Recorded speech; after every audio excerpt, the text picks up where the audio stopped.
والله በጣም ልብ የሚቆጣጠር ንግግር ነው። ወላ تخزيني አታዋርደኝ يوم يبعثون መخلوቃቶች በሚቀሰቀሱበት በዛ ቀን ኺዚ ማለት ውርደት ማለት የዛን ቀን ዛሬ ተከብሬ ይሆናል ዛሬ በገንዘቤ ዛሬ በስልጣኔ ዛሬ በቁመናዬ ዛሬ በማህበራዊ ስታተሴ ክብር ላይ ልሆን ይችላል ግን ነገ ولا تخزيني አታዋርደኝ እውነተኛ ኺዚ የዛን ቀን ስለሆነ ማለት ነው እውነተኛ ክብርም የዛን ቀን ይሄ አይደለም ይሄ ጠፊ ነው ማንንም አጀንዳ የሆነ ሰው ሁሉ እውቅ የተባለ ሰው ሁሉ ይረሳል በቃ አለው ጊዜ ያልፋል ያቺ ቀን ግን የተከበረ ሰው የእውነተኛ ክብር ሰው ነው የዛን ቀን የተዋረደ ሰው ደግሞ ولا تخزيني يوم يبعثون يوم لا ينفع مال ولا بنون ዱንያ ላይ ነው እሱ የሚጠቅመው ወንድ ልጆች በጣም የልጆች ብዛት የገንዘብ ብዛት የማይጠቅምበት ዓለም የዛኔ ከሚዋረዱት አታድርገኝ إلا من أتى الله بقلب سليم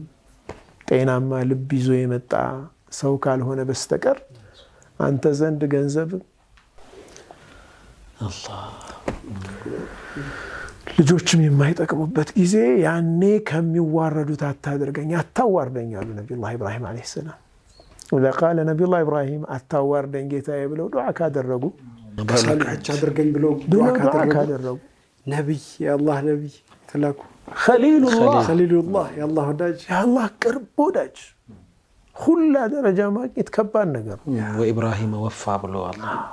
ቃል ሞልቷል ብሎ መስክሮላቸው ብቻውን አቡል አንቢያ እንደ ህዝብም ተብለዋል ሱብሃንአላህ انه كان امه واحده ان ابراهيم كان امه واحده ሱብሃንአላህ ብቻቸውን የአንቢያዎች ደግሞ አባት እሳቸው ምን አሉ አታዋርደኝ ጌታዬ አላህ ከሳልሖች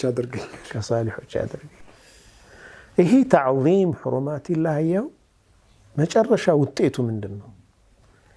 እንደዚህ የሚያሳስበው ሰው የአላህን ድንበር አያልፍም ነው አይጥስም ነው ሁለቱ ሲገናኙ ማገናኛ ፖይንቱ ምንድነው ጀነት በጣም የሚያጓጓው ሰው ከሆነ አንድ ሰው